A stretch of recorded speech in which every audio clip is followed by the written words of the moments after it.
ఈ నెల 10వ తేదీన ఎస్ఎఫ్ఐ వామపక్ష మరియు విద్యార్థి సంఘాల ఆధ్వర్యంలో సమస్యల పరిష్కారానికై తెలంగాణ రాష్ట్ర వ్యాప్తంగా విద్యా సంస్థల బంద్ను రాజన్న సిరిసిల్ల జిల్లా వ్యాప్తంగా జయప్రదం చేయాలని ఎస్ఎఫ్ఐ రాజన్న సిరిసిల్ల జిల్లా కార్యదర్శి మల్లారావు ప్రశాంత్ అన్నారు. ఈ రోజు ఏర్పాటు చేసిన విలేకరుల సమావేశంలో మాట్లాడుతూ తెలంగాణ రాష్ట్రంలో రేవంత్ రెడ్డి ప్రభుత్వం విద్యా రంగాన్ని నాశనం చేస్తుందని, తెలంగాణ రాష్ట్రంలో ప్రైవేట్ కార్పొరేట్ విద్యా సంస్థలకు విచ్చలవిడిగా అనుమతులు ఇస్తూ ప్రభుత్వ విద్యా రంగాన్ని నాశనం చేసే విధంగా పరిపాలన చేస్తుందని, తెలంగాణ రాష్ట్రంలో 27,000 ప్రభుత్వ పాఠశాలలు 4,000 కుదించే కుట్రలో ప్రభుత్వం ఉందని అన్నారు. ఈ నెల 10వ తేదీన రాష్ట్ర వ్యాప్తంగా వామపక్ష విద్యార్థి సంఘాల ఆధ్వర్యంలో తలపెట్టే తెలంగాణ రాష్ట్ర విద్యుత్ సంస్థల బంద్ను విజయవంతం చేయాలని కోరారు. ఈ నెల 10న ఎస్ఎఫ్ఐ మరియు ఇతర వామపక్ష విద్యార్థి సంఘాల ఆధ్వర్యంలో కేజీ టు పీజీ విద్యా సంస్థల బంద్కు రాష్ట్ర వ్యాప్తంగా పిలుపునివ్వడం జరిగింది.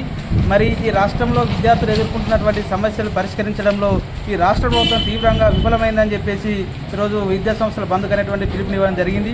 ఇప్పటికే విద్యా సంవత్సరం ప్రారంభమై నెల రోజులు గడుస్తూ ఉన్నా ఇప్పటి వరకు కూడా ప్రభుత్వ పాఠశాలలో కనీసమైనటువంటి మౌలిక వస్తువులు లేక విద్యార్థులు ఇబ్బందులు పడుతున్నటువంటి పరిస్థితి ఉంది. ఇప్పటికీ పూర్తి స్థాయిలో విద్యార్థులు పాఠ్యపుస్తకాలు అందలేదు, యూనిఫామ్స్ కనీసం కొలతలు కూడా ఇప్పటివరకు తీసుకున్నటువంటి పరిస్థితి మనకి జిల్లాలో కానీ రాష్ట్రంలో కానీ కనిపించడం లేదు. అదేవిధంగా విద్యార్థులు స్కాలర్షిప్లు కావచ్చు, ఫీజు రియంబర్స్మెంట్ కావచ్చు విడుదల కాకపోవడం ద్వారా విద్యార్థులు ఇబ్బందులు పడుతున్నారనేటువంటి ఉద్దేశం కొద్దీ సంక్షేమ హాస్టల్లో కావచ్చు, గురుకులాలలో కావచ్చు విద్యార్థులు కూడా ఇబ్బందులు పడుతూ ఉన్నారు. అద్దె భవనాల్లో ఉన్నటువంటి గురుకులాలను కావచ్చు, కేజీపీలను కావచ్చు, సంక్షేమ హాస్టళ్లను కావచ్చు పక్క భవనాలు నిర్మించాలని చెప్పేసి విద్యార్థులు ఎదుర్కొన్నటువంటి సమస్యలన్నీ పరిష్కరించాలని చెప్పేసి ఈరోజు మేము బంద్కు పిలుపునివ్వడం జరుగుతుంది. కాబట్టి జిల్లాలో ఉన్నటువంటి విద్యార్థులు, విద్యా సంస్థల యాజమాన్యాలు, మేధావులు అందరూ కూడా ఈ బంద్కు సహకరించాలని చెప్పేసి మేము విజ్ఞప్తి చేస్తూ ఉన్నాం. ఎందుకంటే ఈ యొక్క రాష్ట్ర వ్యాప్తంగా నిర్వహించేటువంటి ఈ బంద్ ఈ జిల్లాలో మనందరం కూడా విజయవంతం చేయాల్సినటువంటి అవసరం ఉంది.